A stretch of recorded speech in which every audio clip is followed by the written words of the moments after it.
We're live. Woohoo. There you go. How are you doing, Paula? I'm very well. And yourself, Renata? Good. I'm fine too. It happened with James just before, and with you now. I lost my notes, found it again. Good.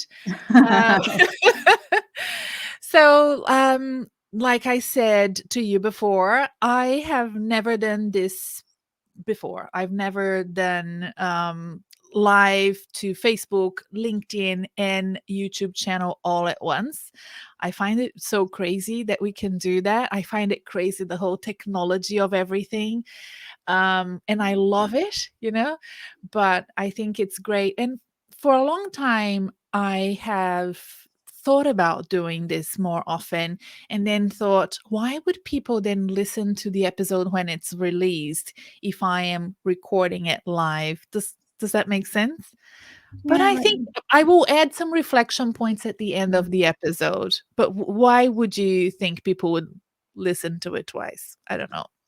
I'm not sure they'll listen to it twice, but I'm sure people have missed the first one and they want to catch up.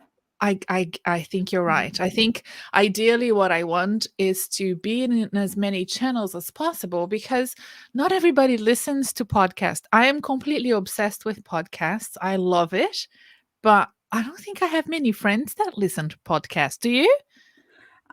It's kind of a mix. I'm someone who wants to listen to podcasts, but don't find the time. I really want to. It's one of these things where it's like I need to just set them on.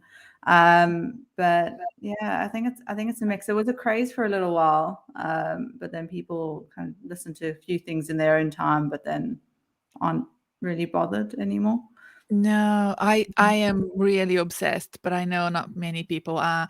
I think there was for this podcast, the job hunting podcast, there was a time when we launched that was really good for us. Mm. And then when the pandemic hit in March 2020, nobody was listening to podcasts because everybody was watching the news. Yeah. And for a few months, I'm like, where is everyone? You Yeah. disappeared. And then it slowly came back to Mm. the levels from the beginning. And then we've been growing ever since. But for a Right. moment there, I thought, well, I thought this was going to be a good podcast during a pandemic. But it turned out nobody was listening to any podcast. So that was a very interesting situation. So, look, everyone, today we're here to talk to Paula Baetu about psychometric testing, which is a very important topic for job hunters and people going through recruitment and selection. Now, Paula is the Chief Science Officer at TalentPredix, which is my favorite assessment. And she's also the Operations Director there. She's a business psychologist. And before coming up with the great TalentPredix assessment tool, you have been accredited by every single other assessment out there. Am I right? That's what it feels like, yeah, about 10 or 15, I don't know, I've lost count. Oh my goodness, that's amazing. And I think it gives you then such great insight, isn't it, on what to look for when you are designing your own assessment tool with James Brook, who we've interviewed for episode 145. So your episode, in fact, is coming before James. Yours is 143. And so we're recording this live. If people are watching on Facebook, LinkedIn, or YouTube, you can ask questions, you can comment. We may not see who you are, depending on which platform you are. You might come to us as anonymous. That's fine. Write your name if you want us to know who we're talking to. And you can ask questions. You can watch this now on any of these platforms, or if you want to check out how the episode will turn out after we edit it in the end, I'm going to add a few reflection points and action points to make whatever we've discussed, Paula, to make that a task oriented episode for people to then go and activate some of the tips and ideas that we shared. So I'm going to list them at the conclusion when I edit this episode. But why don't you give everyone some background about your career? Where did you start and why did you decide to become an expert in psychometric testing? Where did that come from? Well, not dissimilar to most people. When I was in high school, I had no idea what I wanted to do. I just wasn't sure. There were so many different areas I was interested in: biology, psychology, geography. Just didn't have a clue. And what I did was I just started a general BSc at uni because it kind of encompassed a lot of what I was interested in, but again, not really sure. I went to our the careers office and did some aptitude assessments to help me guide what I should be studying.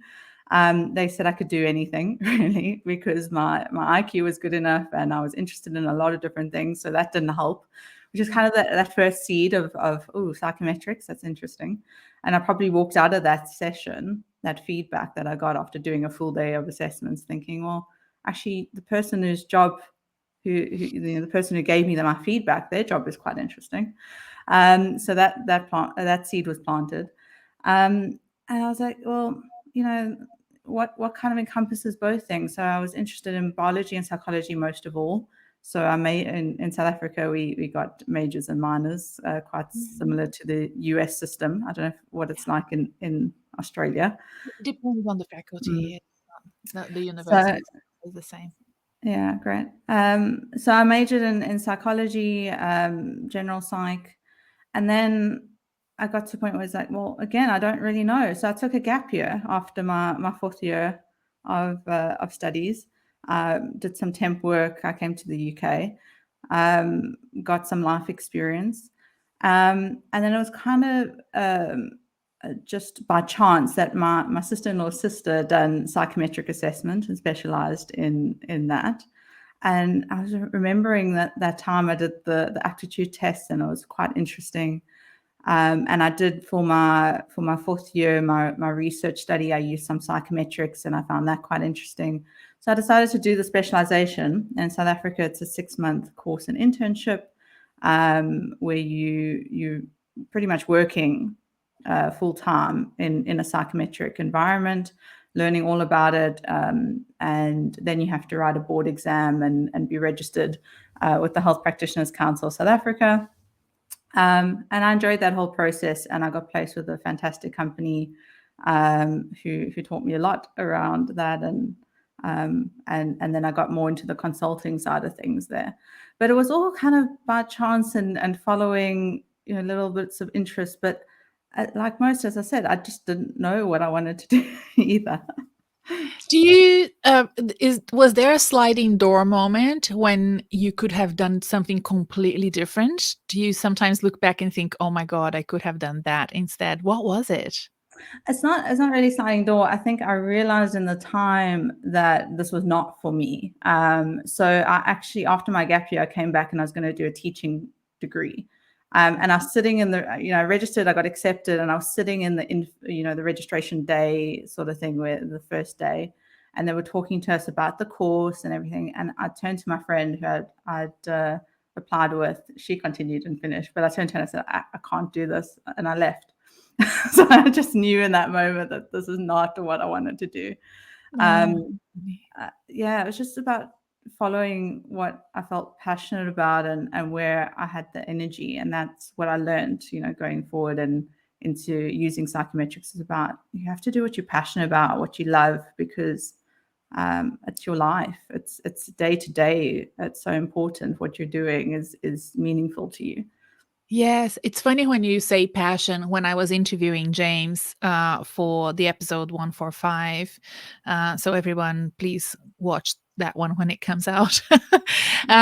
He also mentioned passion because we were talking about grit. And this is the thing about passion for me personally. I followed my passion for my first 2 degrees and I didn't finish them Mm, because even though I was passionate about those topics, I didn't have the grit or the perseverance to develop the skill set to do those professions. I don't think I was necessarily talented, even though I still enjoy art history and civil engineering. Those were my two mm, first degrees. I didn't finish them.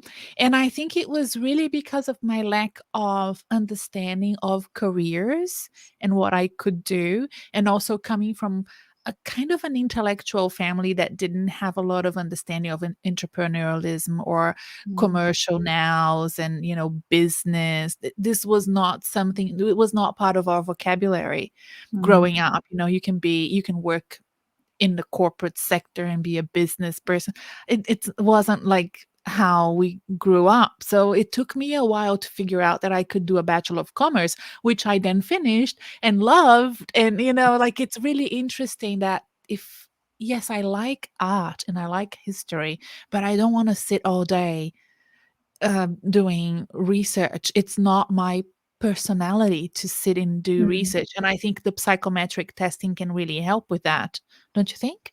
Yeah, 100%, because it's that intersection of what am I really good at, where are my skills versus what do I enjoy, what are my interests, and that intersection um, is usually the best career path. So if we do, and I used to do a lot of career guidance conversations and use psychometrics for career guidance, and you would have that the interests, the personality, the ability, all coming together to then say, yeah, this is probably the career path that you should go into. Um, Probably better to do it in a process with a coach than unfortunately the assessments in high schools that tell you can Yeah. become an astronaut or a carpenter. Those don't really help people because it's not. I think that focus more on interest only, Yeah. but it's so outdated and not useful. But if you get the formula right, then yeah, then we have Uh-huh. that mix. That's great. And like we were talking before about how I'm using TalentPredix, which you developed with James Rook. And as you know, I've been teaching it at university to, Mm. students doing master's degrees. And I wanted to share with you one of the ways that we've used it that I think was really fun. We read a quote from Amelia Earhart. I don't know if that was a good quote because she followed her passion and then she disappeared off the face of the earth by flying a plane over the Pacific. So probably I should choose a different hero next time, a different hero of mine. But I'm really passionate about her and that quote. I will add it to the episode show notes when this episode goes to podcasting mode. It was all about loving the process of preparing for her adventure. She loved the process, and Mm. and we then looked at the Talent Predicts talent wheel that has lots of different talents that you have. And when you do the report, when you do the assessment, the report will tell you what your top talents are. And we tried to guess what her top talents were. And then we then thought, okay, what if her top talents were these other talents? She would end up possibly becoming a teacher, teaching other people how to fly planes instead of being adventurous and flying over the Pacific. And we sort of chose different scenarios of people that Mm. love to fly, but then choose different career paths, Mm. different pursuits. And I think that that was a fun exercise to kind of Yeah. understand how you can all be doing a master's degree, let's say Masters of International Relations, but end up pursuing different careers because of that. Yeah, I think in school you don't realize how many different careers there are and the nuances. I didn't know that psychometrics existed until I'd already done 4 years of university, because it's just there's so many different options out there and they're changing every day and there's more Yeah. different jobs appearing all the time. Um, yeah, but with your Amelia Earhart story, I think it's great, and that's what I used to do in my role in consulting, looking at people's psychometric results, the battery that they've done, personality ability assessments, and then saying whether they were right or wrong for the role based on that. However, I think you gain a lot more if you were able to sit down and then have a conversation with her, a coaching conversation, to then see, how does that play Mhm. for her, the nuances for her. So I think it's great that we can generalize and we can say, yeah, you're likely to enjoy this this sort of job or career path. Mhm. But there are nuances for people in terms of Yeah. that. Oh, that we need to get into that. yeah. That's what we're here for. But let me start with a very basic question about psychometric testing. What Mhm. does it mean? What is psychometric? So a psychometric, as you break it down, is a psychological measurement. Mhm. It's measuring mental capacities or mental abilities, and it can be a number of things. So people, when they think psychometric, probably the first thing that comes to their mind is an IQ assessment, a typical one Mhm. that you see on a lot of films. So that comes to mind. But that's only one kind of psychometric. Psychometrics also involve personality assessments, other capability assessments, interviews, especially their competency-based or structured interviews. That's a psychometric. So anything that measures capacity or ability or personality is considered a psychometric, especially if it's got the research and the statistics behind it to say that it's reliable and that it's valid. So it's accurately measuring and precisely measuring what it says it's going to measure. So I Mm. wouldn't call these assessments on Facebook and online, that you answer some questions and it tells you what Disney character you are. I wouldn't consider that a psychometric. Oh, got it. So, they will be measuring personality traits. Would you say that? So some In psychometrics will measure personality traits. So it's a Okay. personality type assessments. Yeah. They can be measuring traits or type. So if we can start diving down into the detail, it can get Yeah. quite complex. But you have type assessment and trait assessment. These are just based on different models of personality. So we have people like Carl Jung and Sir Francis Galton, who's the father of psychometrics. They all had this idea around what is personality, what does it Right. look like, and they created a model, and therefore then created or people created tests based on that model. Right. Are aptitude tests considered psychometric tests? Yes, And cognitive tests as well? They're yes, all they're psychometric. all Okay. psychometric tests, and that's what I said. Even interviews, Mm. anything that's measuring that any capability is a psychometric test, as long as it, as I said, is still valid and reliable. Otherwise, I wouldn't Yes. give it that title. So these sort of interviews that we often see in very organized organizations that have great HR teams that have all their questions on a table with some sort of scale, and Mm. that is also looking at doing an assessment that we call psychometric. Yeah, because you're Yes. Okay. measuring it against you're trying to standardize the results, Right. and that comes down Ah, to being a okay. psychometric. Okay. Now, before we move on and talk about the psychometric testing that happens during recruitment and selection process, which you have to do if you want to continue with that application and move on to the next phase, you could decide as a professional to just go and do a test like you did at university, like I've done a couple of times in my Mm. life as well. Um, what's the benefit of doing it? And which type would you do to help you if you're feeling lost in your career and you don't really know what to do next? Okay. So with your point about for hiring and recruitment, I think the numbers are around about 75% or 80% of the top 100 UK companies are using psychometrics, and I think it's more in the US. So just to put that out there, that a lot of large companies are using it, and Mhm. more are using psychometrics. So I have to corroborate that statement that you Yeah. made. No, we're gonna But look that into yeah, that. um, the the idea of what you should try out, that you don't have to go and try out psychometrics beforehand. I think where it can help is if you just want to have a better idea about yourself and better understanding about what you might want to do in your career, because it's quite important that you're applying to roles um, that are in line with that.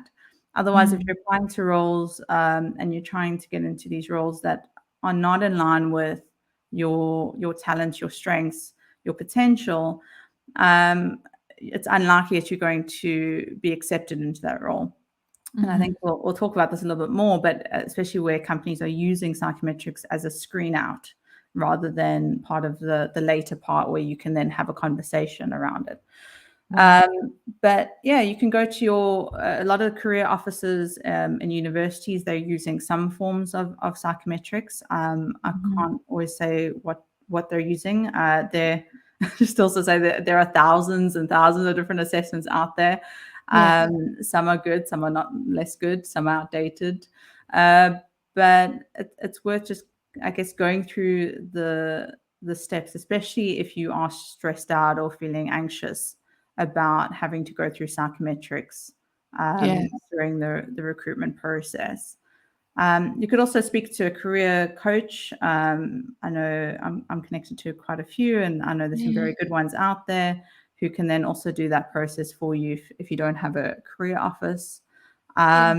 And then there are other psychometrics out there like ours, where you can go to the website and you can purchase a once-off assessment and debrief, Mhm. which can then again just give you a bit more self-awareness and insight Yes. before going on that journey.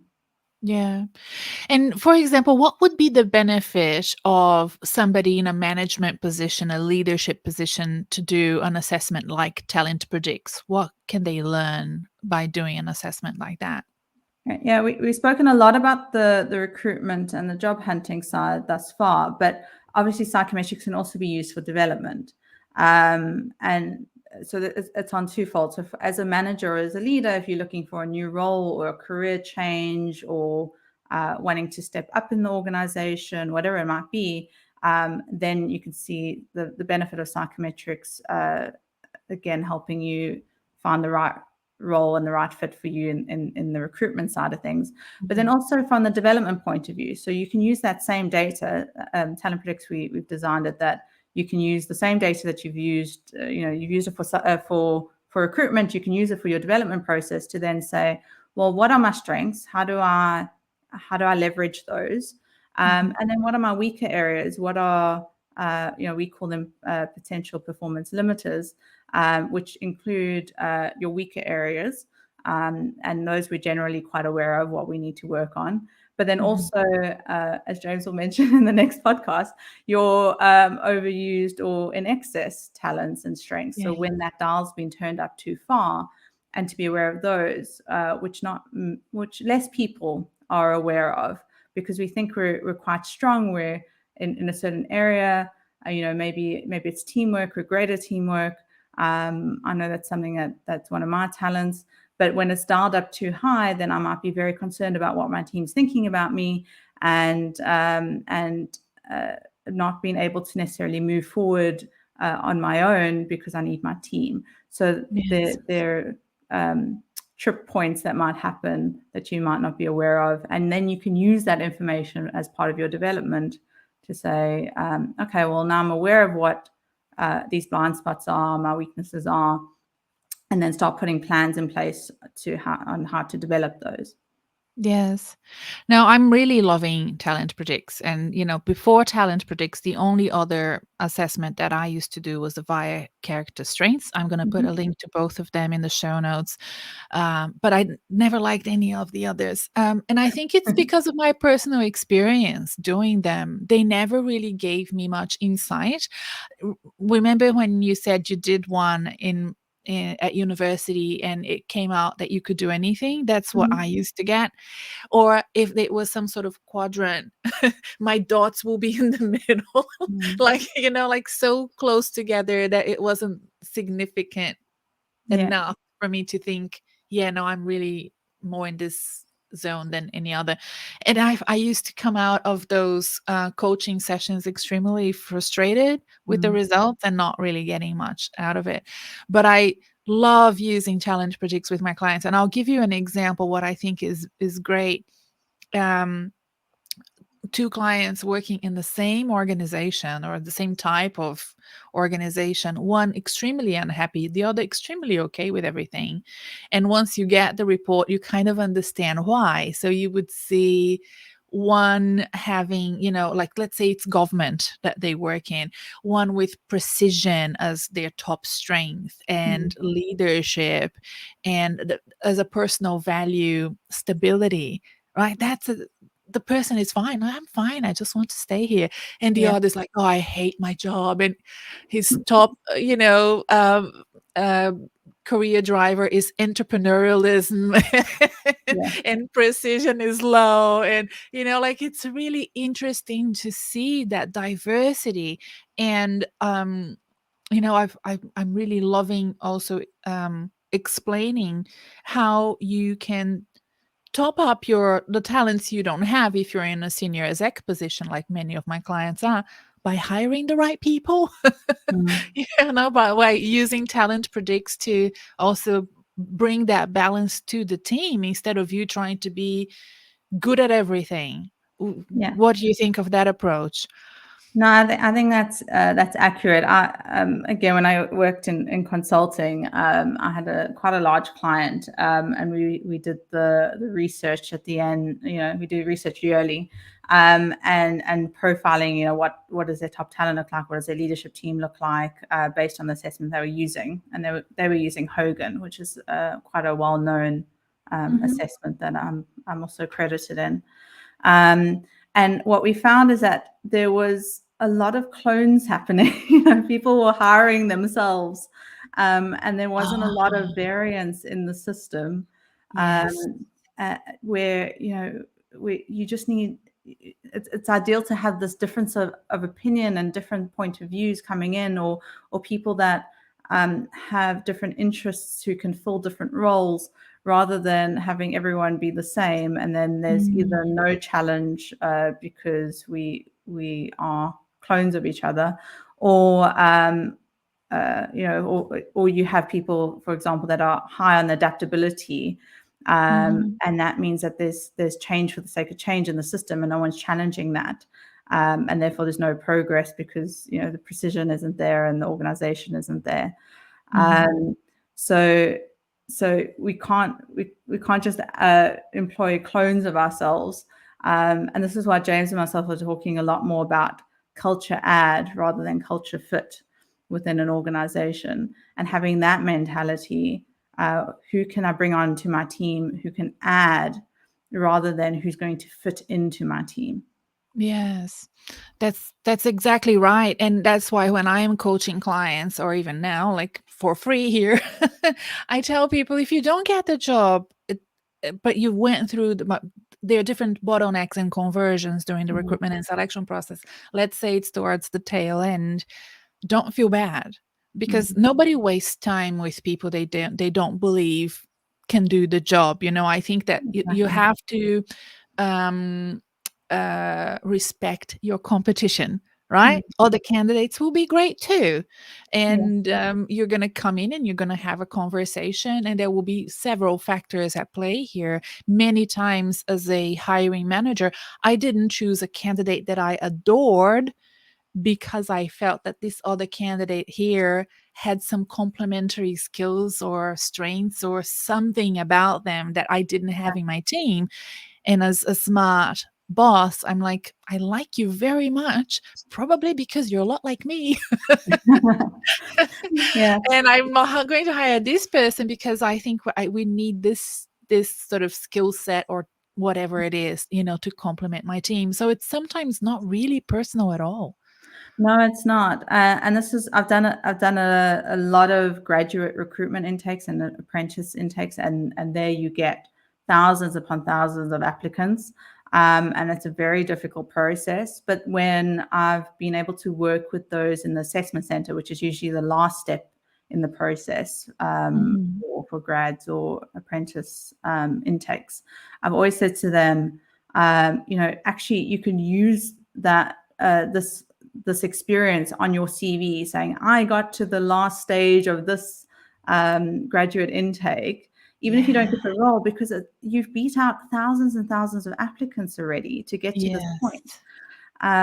So you have to think about it in that point. Even if you get to the first interview, you've already beat out a large number of CVs and other applicants to get to that Yeah. point. But yes, I agree about you then have to find the right person for the role, and you can't just employ someone you like. And this is why, we talk about how just using interviews is not a great predictor of performance. Yes. The more assessments and steps that you can add in, as frustrating as it can be for the candidate who's applying, if you're using a number of assessments and an interview and maybe an assessment center, you're going to have much higher prediction of performance at the end of the day. Yes. We have a question here from somebody on LinkedIn. I'm not going to name names in case you want to remain anonymous, but I think it's an interesting question because they're asking, are there any free psychometric tests available? Now, there probably are. I'm going to answer that and then you can Go for step in. it. There probably are psychometric tests available for free out there, but TalentPredix is so inexpensive for somebody who is a white collar worker who is here on LinkedIn.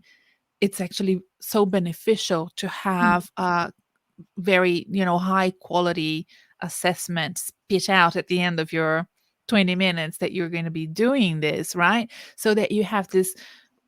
It's a pity I don't have it with me, which was an oversight. I gave my personal report to my husband to read, which is something everybody should do. I think it's a great idea, and I don't know where he put it, but it We spits can out such link an. one of our sample reports, maybe. Yes. The Yes, it spits out recording. like what, a 20-page report, and it's such a great, amazing report that will give you so many outstanding insight that you can use as you build your pitch if you're job hunting, as it helps you talk about your leadership style, it helps you talk about the sort of professional you are. I would rather pay, and I will put the links underneath so you can go and purchase it if you want. Would you agree? Like, I don't think that there's I would anything. agree. Our price point is very low for what you get, Yeah. because you're getting your talents, you're getting your career drivers, you're getting your values, you're getting your overused strengths, and you're getting some additional development information. And there's a lot in the report for a low price. What we generally do is, if you're an individual who wants to do the assessment, is we sell it in combination with a coaching session, which means that you're getting a fantastic coaching experience and Yeah. more information rather than just getting their profile. But even if Yes. you've just got the profile, there's a lot in there, as long as Yeah. you take the time to really work with it. But yes, I'm lov there, I'm loving using it, like I said before, and both with one-on-one coaching and, as you know, I used it as part of my teaching at the university with 160 students and doing that analysis. I did it. Frankly, I'm just starting to use TalentPredix, and I really wanted you guys to be with me when I was doing it, but then it just went so well, the session, and I think that the students took so much out of it. And I think at whatever stage you are in your career, it's really beneficial to take some time and invest, what's really not a lot of money to get at least the report, if not the coaching session. And by the way, my husband is at the airport in Sydney, waiting for his plane and saying, yes, the report is with me. So I want it back. So if you're still listening, send thank it you for back to me. watching at the airport. He probably has nothing else to do. So with the psychometric testing done in recruitment, Paula, I'm going to share with you, as a coach, how I think the difference is, because you mentioned it briefly and I want to highlight it. When you are applying for a job and you send your application and the very next step is an assessment, it feels like it's more binary. Whereas if it's at the tail end, it feel like it's more like I want just to have an insight on who you are Mm. and not just, cut people off and use the psychometric testing as a cutting tool. in the selection process. Can you explain the sort of reasons why recruiters would choose, maybe you don't know, but I'm hoping you can give some insight as to why some of them put it at the very beginning and others at the tail end? I think it comes down to preference, but then also experience.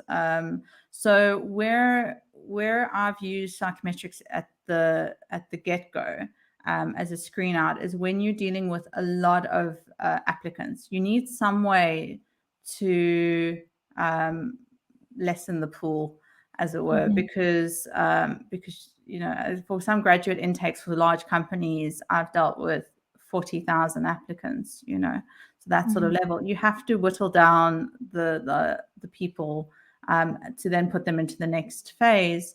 As it gets costly, the further it goes along, and you can't run assessment centers with thousands of people. You want to get it down to maybe 100 and then run a number of assessment centers based on your smaller pool. So you can use it then. I wouldn't use TalentPredix as a screening tool. But you can use ability type assessments. So say the role is an accounting, or at an accounting firm or accounting level role, or you're employing analysts. So that sort of thing. You can plug in a numerical reasoning test or something like that at the beginning.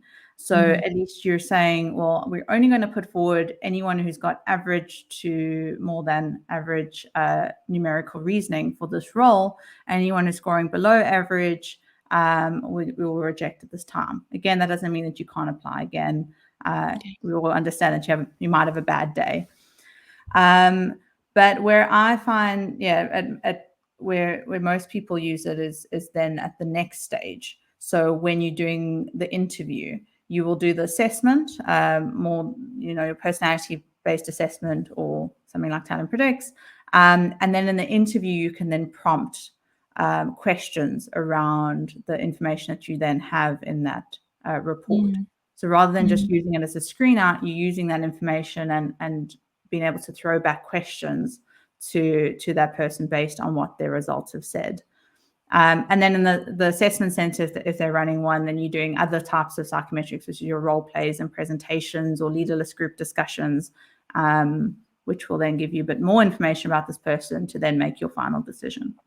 Yeah, no, that's very, very true. Like you, I haven't done graduate intake, but I've prepared graduates for graduate intakes, and preparing them to sit for psychometric testing is really important. But I have another comment here coming from Rachel, and I know Rachel is in human resources, and she said, I like to test up front so I can probe further in the interview. If it's at the end of the process, you miss that opportunity. And that's more the sort of clientele that I have, because my clients are mid-career to senior career, and they still have the assessment at the beginning. Sometimes, not always, because every selection process is different. And they're like, oh, they're going to cut me out because whatever I say. And I try to explain to them that in that case, I don't think so, because of the seniority of the level and the career experience being what you can see if the person would fit the role or not. I think for that, maybe the TalentPredix is a good assessment to have. Why would one use TalentPredix in recruitment and selection, considering what it's giving as an output is talent? Just letting people know it's your top talents, your career drivers, and your personal values, right? So what I've advised people on is I personally, I know people do, but I personally would not reject someone or throw them out of the process based on personality results purely, especially something like values, because that again could be a value add to the company. I would use it, and this is what I've told people to use TalentPredix, is you use it in preparation for the interview, and then have, like Rachel said, then you can use that to probe further and get to know this person a little bit more and ask them more specific questions about if they're highly adaptable. Can you tell me about a time where you had to be highly adaptable, or tell me about a time where the situation didn't allow for you to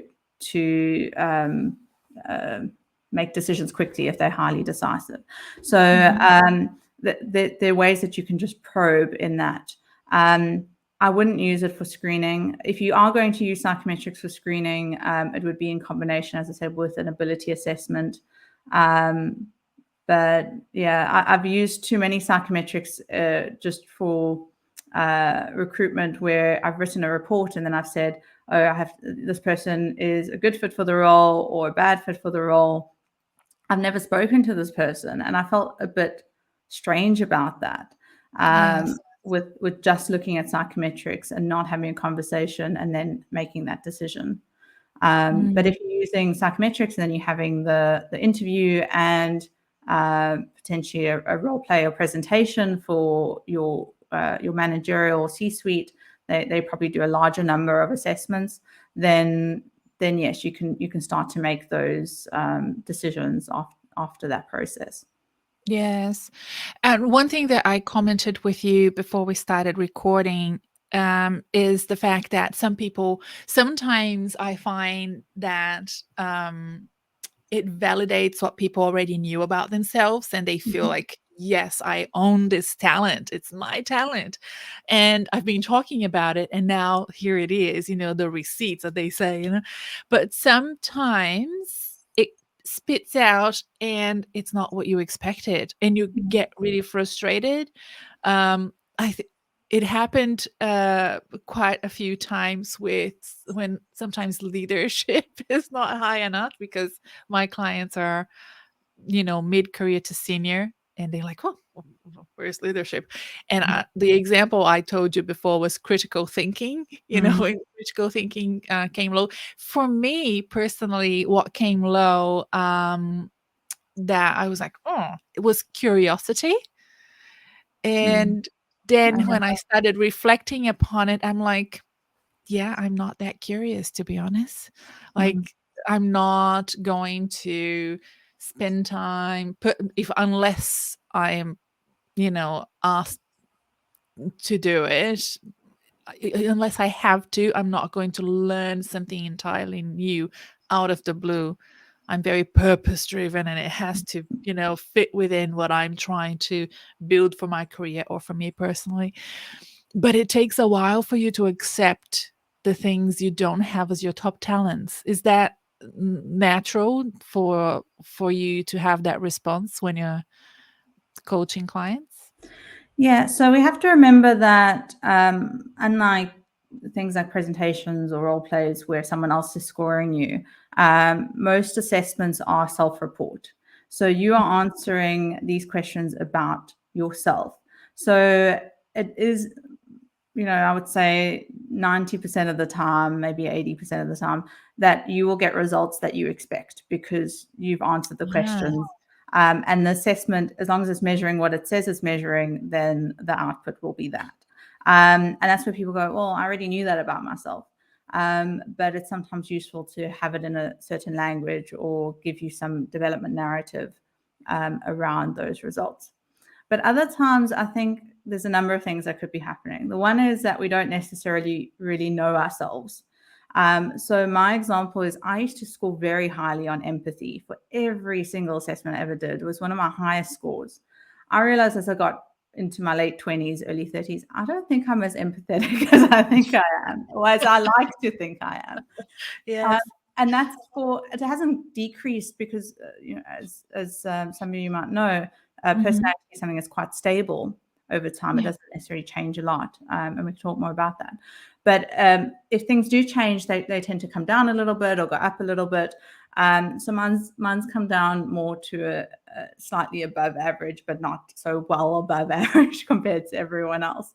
And that came with life experience and just getting to understand myself better and getting feedback from other people, understanding that.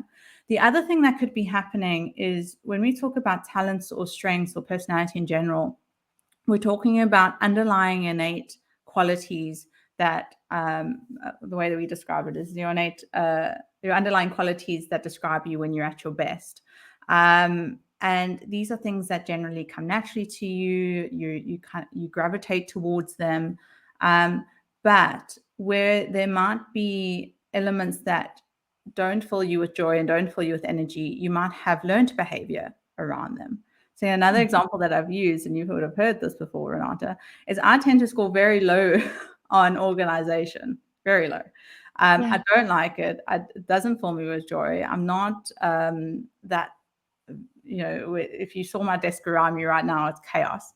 But I have a lot of learned behavior and learned skill that I've developed in that area. So when people meet me and they know me and I'm like, oh, I need to put that in my diary. I've got my notepad. I've become very organized because I've learned to be very organized. Even so, to the fact where I've been asked to mentor someone on helping them to be organized, which is fine. I can do that. But it's again where you might think, well, do I gravitate towards this? Do I have passion and energy around that area? Maybe like the critical thinking. Or is it learned behavior? Or maybe I don't know myself as well as I think, and there's some nuances in that. But we also can't get stuck in the numbers. So when we're looking at these reports, you're usually being compared to a group, to a comparison group, what we call a norm group. And when people say, oh, I'm extroverted, I might say to them, extroverted compared to who? Who did the report compare you against? Was it a global norm? Was it against other students? Who are you being compared against? And that might be, you might be getting an average score if the score is 1 to 10, and that score might be 5, and we might think that's low. No, it's average. It's you compared to other people, you are just as much of a critical thinker as they are. Yes, that's very interesting because, here in Australia, we're a country of migrants, right? So we have people from different backgrounds and they have come to Australia at different stages as well. And I often, and I've raised this with James in a conversation with him before, I've often have this concern about their cultural background and where they come from and how they were raised, where they were born, how that may influence the results of a psychometric test that they do. And I've had more than once dealt with really difficult situations at work with clients that are Europeans in Australia or Asians in Australia, or even myself, frankly, at work doing some sort of psychometric test and analysis, and then being not considered for promotion or something that was underway based on their actual day-to-day performance. Then the test kinds of pull that lever back down again. Have you experienced that? Because I have, and we had to create a whole narrative as how they were going to talk to their managers about this, and how people from a Germanic background tend to answer questions, or some people from Asian backgrounds wouldn't say that they are like this or like that, because that's not part of Exactly. their culture. We don't want to stereotype, but yeah, it's exactly that. It's part of the culture. So some communities are going to be more ambitious and more driven, and other communities are going to be more centered around people and values. And that does change potentially, not necessarily a lot, but it does change the comparison. So what the average is of the group. So this is a big issue in South Africa, for example, and this is where I was trained and where I was brought up. Because a lot of the assessments that were developed in the 60s and 70s, the norm group, the comparison group, were white, upper class, those that had access to education. That was the comparison group, probably more males than females even. And then you're comparing your large community with many different cultures and values and upbringings to a group that is nothing like you.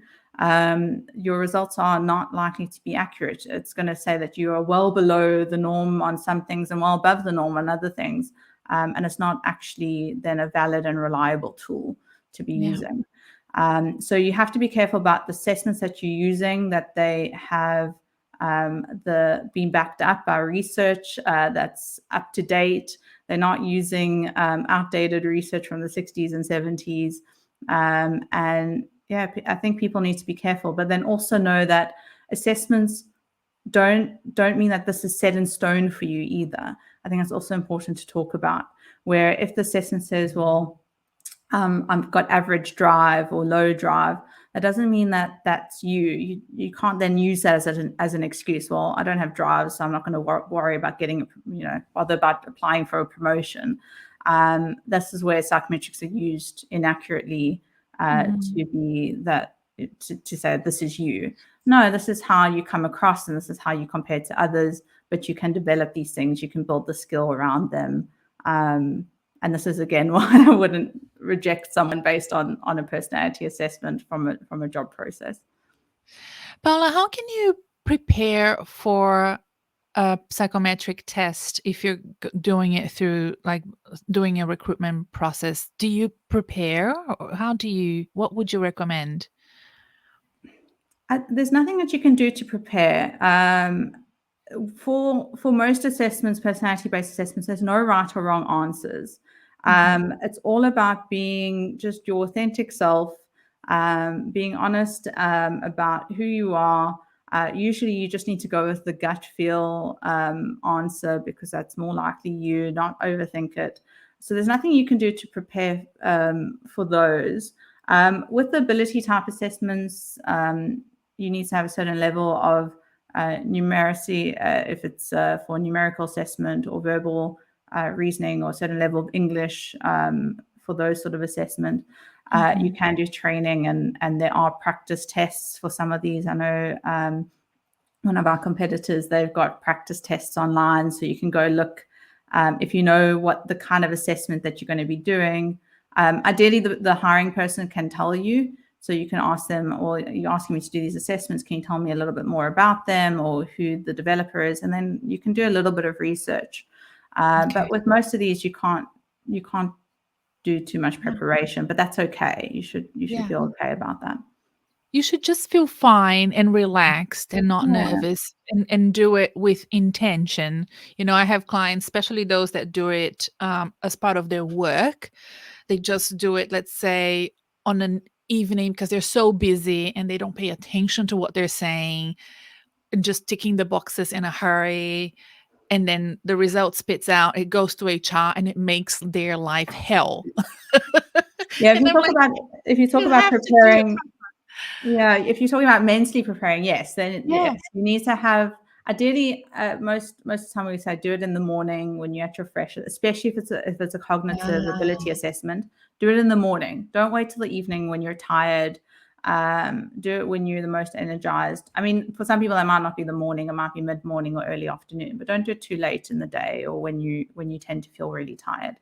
And for any of the other personality assessments, just take a breath, be in a good state of mind. If you're stressed or trying to portray something that you're not, that's not going to be helpful to you or the hiring person at all, because you're not going to show who you are. And a lot of these things aren't timed either. So if you feel like you're getting really freaked out about it, just take a step away, go get a drink, go for a walk, and then come back to it. So those are some things that you can do just to feel calm and relaxed about the process. And final question, if I do TalentPredix again in 2-3 years' time, will it have changed? So I mentioned this a little bit earlier, but talents or personality traits don't tend to change a lot over time. So the talent element, you might find that what we call secondary talents, the ones that are just below your top 5 talents, some of those might pop up, other ones might pop down a little bit. You might find those small changes. Personality doesn't tend to change unless you've experienced some sort of trauma or some big life event. What you might find change is career drivers, especially if you're currently early on in your career, because you don't necessarily quite know right now what drives you. You might find as you grow up and as you have kids and get married, then balance, which is one of our career drivers, might pop up a little bit more, or stability. Or maybe you realize I'm actually someone who wants to run a company one day, and then entrepreneurial spirit pops in, but that's not necessarily something you thought about when you're early on in your career. So those things might change a little bit, but as you get more settled into your career, you know yourself better, you kind of set on your career path, then those are also less likely to change. But what we usually say is the test retest reliability, so the chances of the test being significantly the same if you did it again in 2 years. For personality tests, that's usually 18 months or so, the validity drops. So so then you should redo the assessment, because there might be some small changes, and it just might be that the initial one isn't as accurate for you anymore. Okay, that's good advice. Paula, thank you so much for joining me today for this chat. Thank you so much. And I hope to come to the UK soon to see you and James. I am loving using TalentPredix for my clients. I think that they're really, really liking it too. It gives us so much content to talk about, to work with. You know, it's really been very transformational in my coaching. So congratulations and thanks again for doing such an amazing job with TalentPredix. Yeah, great. Thank you, Renata. It's been a pleasure, and I look forward to hearing some more feedback and for more people to use it. We're quite a young, dynamic company, so we want to get that feedback and more and more people using it, and getting our norm groups, bigger norm groups around the world, and we're expanding globally. So it's great to have you with us, and thank you very much, and thanks everyone for listening. Bye.